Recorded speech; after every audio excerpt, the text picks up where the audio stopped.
partnered with Painted Arrow to create my own custom Kaitlyn Moss Outdoors GoPro mount. Today's a really exciting video because for years, you guys have always been asking me how you can film your hunts.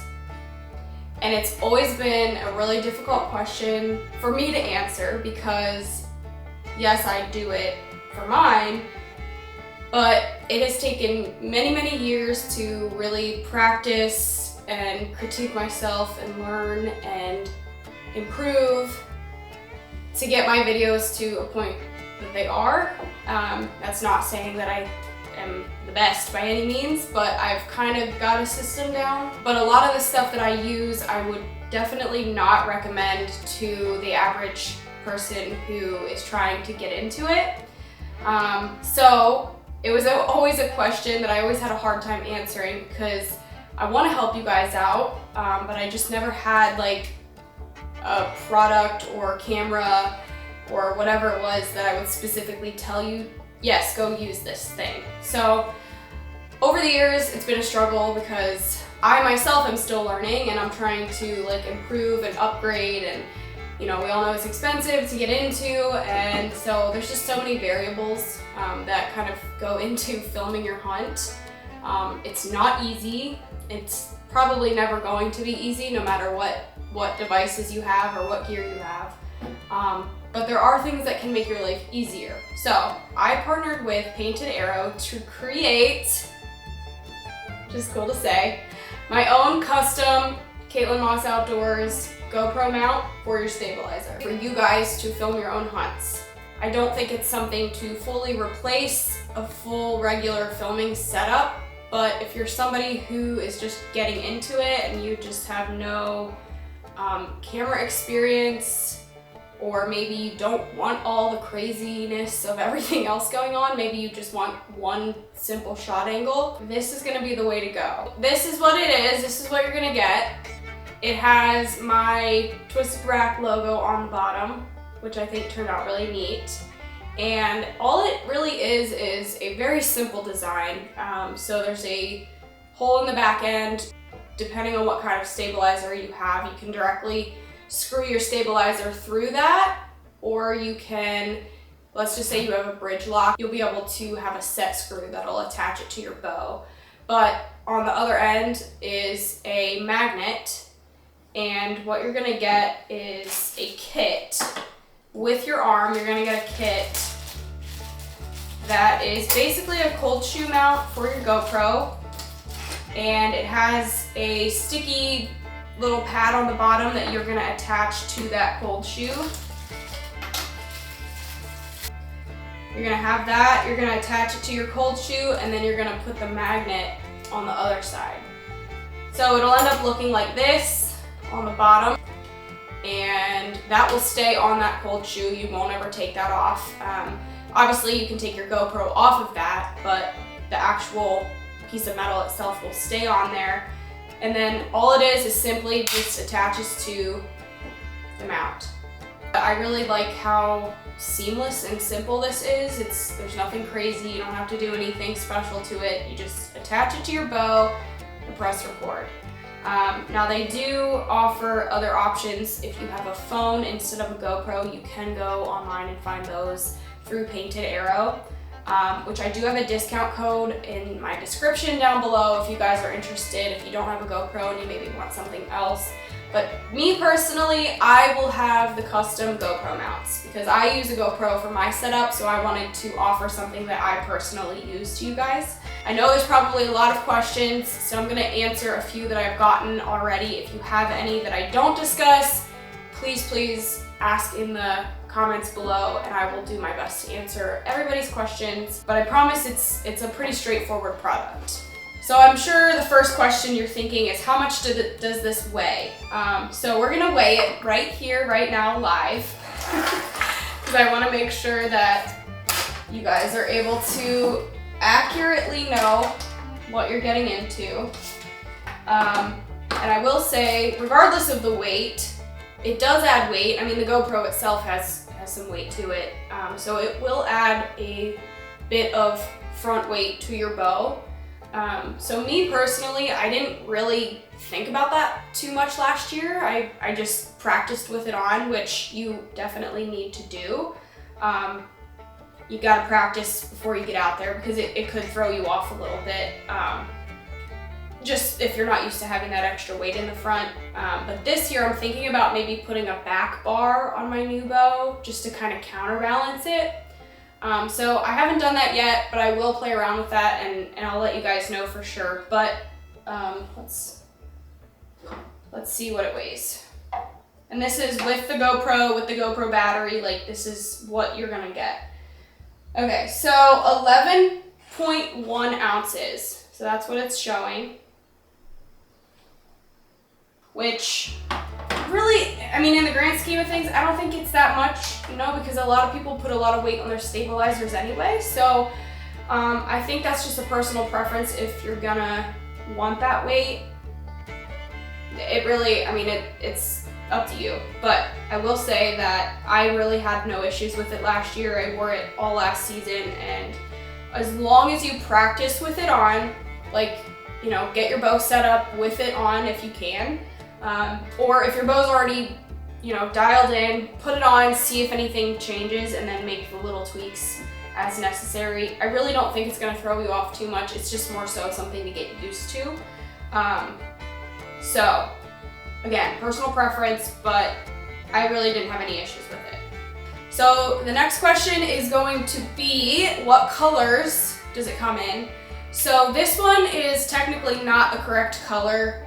This was just a sample that I had gotten in. I don't have the actual final color in yet, but I do think it's going to be something very, very close to what is called Battleship Gray. We've kind of gone back and forth. When you're Cerakoting metal like this, sometimes the actual paint color doesn't look the same as it does, you know, once it comes out. So we've kind of been messing around with it, and I wanted a color that was pretty neutral to kind of match everyone's bow.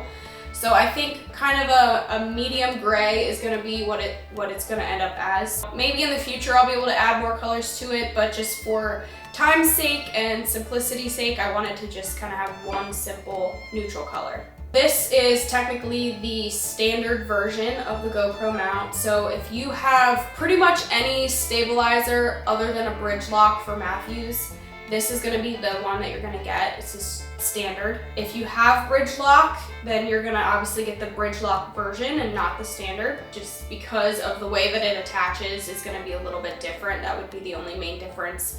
These standard ones will not fit Bridgelock, so, or at least not seamlessly, I guess. You could screw it in there, but then you're gonna have a lot of space kind of in between. The point is to try to get to actually rest on your stabilizer, so you want it as close as possible. And then along with the vibration, I know that's gonna be another main question. There is always going to be some vibration, regardless of what you're filming with or how you attach it. There's always gonna be that little bit, because when you shoot an arrow, that's a lot of energy and inertia that's in motion. So that's why we have stabilizers. That's why we do little things like putting, you know, harmonic dampeners in our bow or little monkey tails on your string. It's just all those things are to try to reduce the amount of vibration that happens within your bow. But of course, as we know, there's always a little bit. So I will say, you know, one reason I really do like the GoPro version over the phone version is because GoPros have internal stabilization.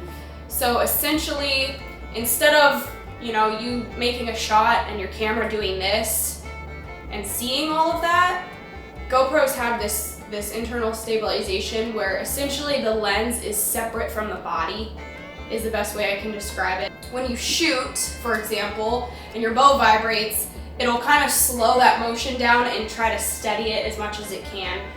So your picture is going to be a lot more clear.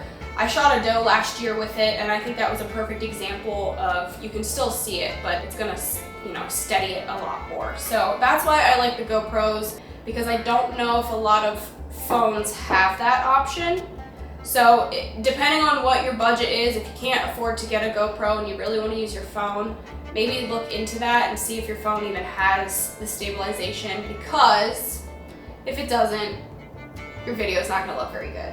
So I would recommend going more this route, even just for that reason. And I will say, like I said, these are meant to kind of rest on your stabilizer. It's like you're supposed to pretend as if it's one whole thing, you know? So these will come with a cushion kind of at the bottom that if, let's just say you have a certain stabilizer that might be thinner, you know, or it doesn't quite reach, you know, the bottom of this, you'll be able to put that cushion on the inside. It's a little foam insert, and that'll help really steady your device also.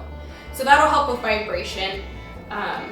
So there are little things like that, but overall, like if you get something with some sort of stabilizer in it, you'll be okay. So the way this actually works, I guess I can show you pretty straightforward here, is like I said, you're gonna have this little piece on the bottom and you literally just sit it on there. Now it doesn't have to be that quick and loud. It might be a little loud if you just slap it on there. You can kind of just gently sit it down and it's not too bad. So it's simply resting right on there. The magnet is very, very strong. So, you know, you can literally like try to throw it off and it's not gonna come off. The only thing is maybe your little set screw for your camera angle might be more loose than anything else. So I always have to check that. But the actual magnet itself is very strong. So you're really gonna have to put a lot of force on it to try to get it to fall off, which is awesome because, you know, you're walking through the woods. You don't want to have to worry about this thing falling off either. If you are worried about it, you can always, like I typically will put my GoPro on the top of my backpack. So then once I get in the tree or whatever I'm doing, then I'll be able to just unzip and quickly just sit it on. But that being said, if you do want to take it off, it's easier to take it off like sideways instead of trying to pull it forward or backwards. For whatever reason, that just seems to have the best like force to take it off. So you just kind of turn it, comes right off, sit it back on, you're good to go. And what's nice about this is you can obviously face it forward, or you could do, I've kind of played around where I would turn the camera and actually face it towards me. I will say you don't see a whole lot other than like your hand and your riser, but you do get to see sometimes your arrow coming out if you angle it the right way. So if you could maybe lay it back a little bit, you can kind of see your arrow in flight, which I think is a cool angle for certain things. But this is just something fun to kind of play around with. There's no like rhyme or reason as to how you have to do things. It's just personal preference. And I think these are great. I think they're the best for a second shot angle. So like me, obviously I'm filming and then I have this on my bow, and then I'll typically have another angle like facing me. So that way I'm kind of getting a little bit of everything, and then sometimes, you know, the main camera, it can be hard to really get it on the deer. So sometimes if it's like a make or break situation where you just have to decide either you're gonna shoot the deer or film it, obviously we want to shoot the deer. So this is kind of where this comes in handy, is you can still get the shot on film if your main camera isn't, you know, easily accessible. So I really like it for that situation. Or if you just want to be simple and not have to deal with other cameras, this is really nice to just, you know, you can point it at the animal, you'll be able to get the kill shot. The biggest thing to remember when you're using one of these, like if you really want to film with it, is after you shoot, try to like keep your arm up, because a lot of us want to do this. We shoot and then we drop our arm to like look and see what happens. But if you just remember to shoot and kind of follow through and keep your arm up, then you'll be able to fully get the entire thing, and you know, everything that's happening. And then obviously once the animal runs off, you can put it down. But if you really want to just as a little kind of tip right there, you know, if you want to get the full thing, make sure you stay up on the animal. Because sometimes I know we're all like, oh, what happened? But these are really great because you can look back on them and see, you know, if you made a bad shot, or if you're unsure of how the shot looked, you might be able to like use this to look back on. So really that is about the rundown for this thing. It's gonna retail for around $55. So I will have it on my website for pre-order only for the first round, and then after that it'll be regular, you know, sale once I get everything in. I'm still waiting on the final shipment to arrive, so I for sure will have them. And just check the description for rough shipping times. I don't want to say anything right here and not have it be accurate. So just check the description if you're interested. That'll give you all the information that you need. If you have any questions, definitely leave a comment, but I really am excited about these and I hope you guys are too, because I just know it's gonna be something that's like really helpful for you. So check it out, it's gonna be on my website, and for now, this is what I'm using for this year. I'm really excited, and good luck this season, guys.